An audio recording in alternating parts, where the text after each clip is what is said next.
There are mistakes that investors keep making on the stock market. They were made 100 years ago, they were made 50 years ago, and they're still being made today. And not just by beginners, but also by advanced investors and even professional investors.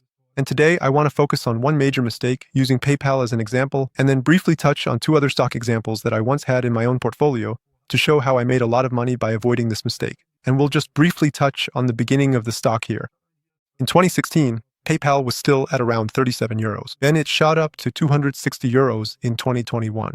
And since then, it's dropped by almost 80% down to about 60 euros today. And I myself didn't buy up here, but instead I bought down here after the price crashed. All the gray lines here show the different times I made purchases. And if you want to keep up with my buys and sells from my community portfolio, make sure to subscribe to the channel and turn on notifications, because every month I make a video where I invest 1,000 euros in stocks and always explain why I'm buying or sometimes selling certain stocks. And the stock has stagnated, even though the business model has continued to develop well since then, and analysts' forecasts for the next few years remain positive. Earnings per share are expected to go from $5.24 this year to $5.78 next year, then up to $6.61 and $7.07. Of course, whether it will actually turn out that way is another question, but for now, that's the situation. The stock has crashed, even though the forecasts are still positive. And that was mainly because there was a lot of optimism involved when the stock price shot up so high and the valuation was extremely high.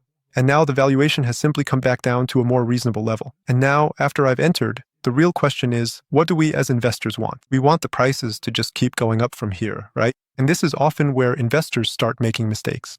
They hope that as soon as they buy in, the prices will immediately go up. But there are several reasons why the price actually shouldn't go up right after I've bought in. One very obvious reason is that, for example, over the past few months I've been buying repeatedly, and if the price had gone up right after I bought in, I wouldn't have been able to keep buying at such low prices. That's already advantage number one. But even if I don't keep buying more, there's a big advantage if I continue to see stable prices here, or even declining ones, as long as the business model still works, as long as the free cash flows keep coming in and the company isn't performing badly. And the fact that things aren't going badly at PayPal right now, we can see here in the outlook for the full year 2025. We see that the free cash flow is expected to be between $6 and $7 billion, and $6 billion of that is supposed to be used for share buybacks, all with a market capitalization of about $65 billion. So that's a price to free cash flow ratio of around 10 or 11, especially if you subtract the stock-based compensation. Because this portion of the free cash flow doesn't go to shareholders, but rather to management and employees as stock-based compensation. That still leaves us with a free cash flow of about $5 billion and a price to free cash flow ratio of roughly 13, which doesn't sound expensive for such a strong brand. And now we'd like to calculate something related to this. I've prepared a small Excel sheet here to illustrate the whole thing and to show where many shareholders make a mistake in their thinking. Let's just take a look at what I've done here. Here, we're assuming annual profit growth of 5%. We're saying that 90% of the profits are used for share buybacks. And here we see the first row, this is the starting point. Currently, we have a share price of about $70. There are still 955 million shares outstanding. The free cash flow after stock-based compensation is about $5 billion.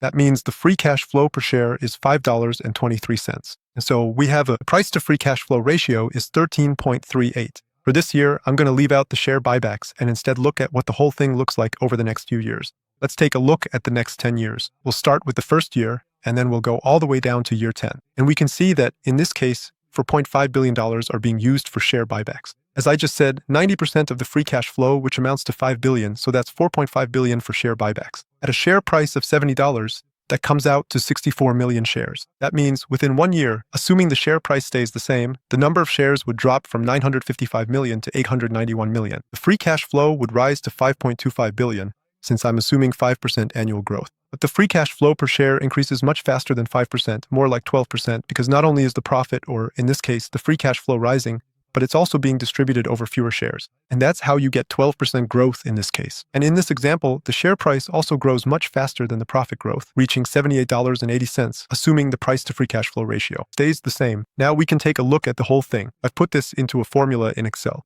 If we drag it down, in 10 years, we'll end up with a share price of $228.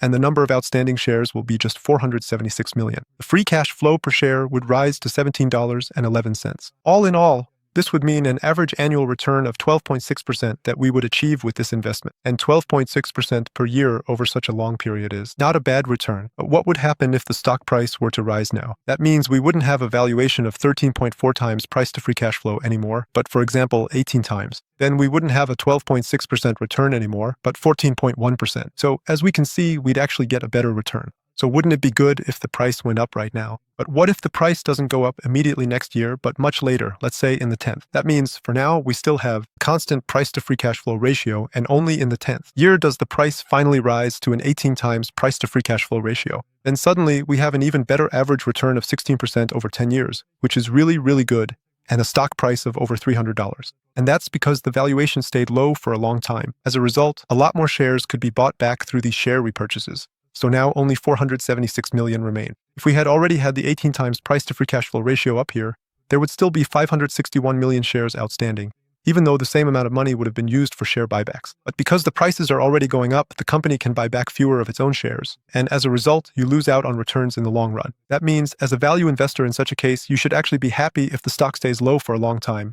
And by long, I mean even many years or even drops further. As long as I said, the business model doesn't collapse or rapidly deteriorate. And the mistake that many people make here is that they lack patience. And that's not the only point about buying stocks. I'm going to show you two extreme examples from my own investment career. This is a company that operates the largest jewelry chain in the Western world. And back in 2018, I bought in at a price of about $40. It must have been around here that I bought. And I told myself, okay, the fair value is more like $80 here, so that's a potential return of 100%. And then a few years later, about 3 years later, I sold at roughly $80 up here, making a good profit. Over those 3 years, maybe it was a little less than $80, I don't even remember exactly. In any case, I was very satisfied with this performance. But what happened during those 3 years? First, right after I bought, it shot up here. Yeah, it was almost a 70% increase here, roughly. Not quite at the prices where I would have liked to sell, and that's why I didn't sell here. Then what happened next? The stock crashed significantly, and not just a little.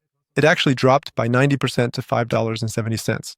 And of course, that really requires a lot of patience, composure, and acting without emotion. I kept looking at the quarterly reports over and over again. I checked whether the investment case was still intact, and every time I came to the conclusion that, okay, the investment case still holds. That way, I was even able to benefit from the stock crashing by buying more at cheaper prices. And afterwards, when the low point was reached during the Corona crash, the price shot up rapidly, even going over $100, $110. By then, I had already sold, but in the end, I bought in at some point here and sold there, so it really doesn't matter to me what the price does in between.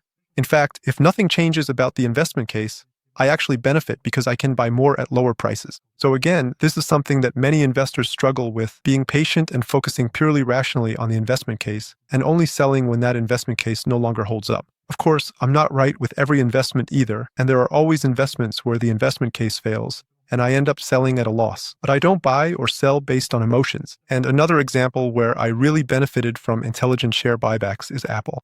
Back in 2016, Apple crashed by about 20 to 30%. It looks pretty small here, but as I said, it was still 20 to 30%. And that's when Warren Buffett bought in. So I took a look at the company myself and also came to the conclusion that it was a good investment for me, so I bought Apple shares as well. What's happened since then? The stock, adjusted for splits, has gone from about $23 back then to $260 now. So that's an increase of more than 1,000%. I've already sold a long time ago since I no longer consider the valuation to be cheap, but what happened here? The price has roughly increased tenfold. That means something positive must have happened. Did the profits maybe increase tenfold? Did the valuation level increase tenfold? Or was it a combination of both, or maybe even a third factor? So let's take a look at the long-term numbers. We see that in 2016, net profit was about $45 billion, and now it's just under $100 billion. That means net profit has actually only doubled. So we have a company where profits have doubled in the last almost 10 years, but the stock has almost increased tenfold. Why is that? Because, on the other hand, the valuation level has also increased. Back then, Apple was trading at a price-to-earnings ratio of 10. Today, it's around a price-to-earnings ratio of 40. That means the valuation level has quadrupled, then profits doubled, so roughly speaking, that's already an 8-fold increase. So, an 8-fold increase from $22 or $23 would put us roughly at $160 or $170, so about here. But we're not here. We're actually quite a bit higher at $260. So that's another $100 up there. And where does that come from now? That comes from the fact that back then, shares were bought back when valuations were low. Back then, there were still 21.8 billion shares outstanding. A ton of shares were bought back year after year. Now, because of the high valuation, share buybacks have, of course, become much less frequent. That's what we saw earlier with the PayPal example in my Excel sheet, that at higher valuations, of course, fewer shares can be bought back. So that's actually bad for shareholders who are thinking long-term. Because of these aggressive share buybacks, in the first years starting from 2016, they managed to reduce the number by about a third to 15 billion shares outstanding today. And as a result, earnings per share increased by roughly 50%, and so did the share price, not just to $160, but to $260.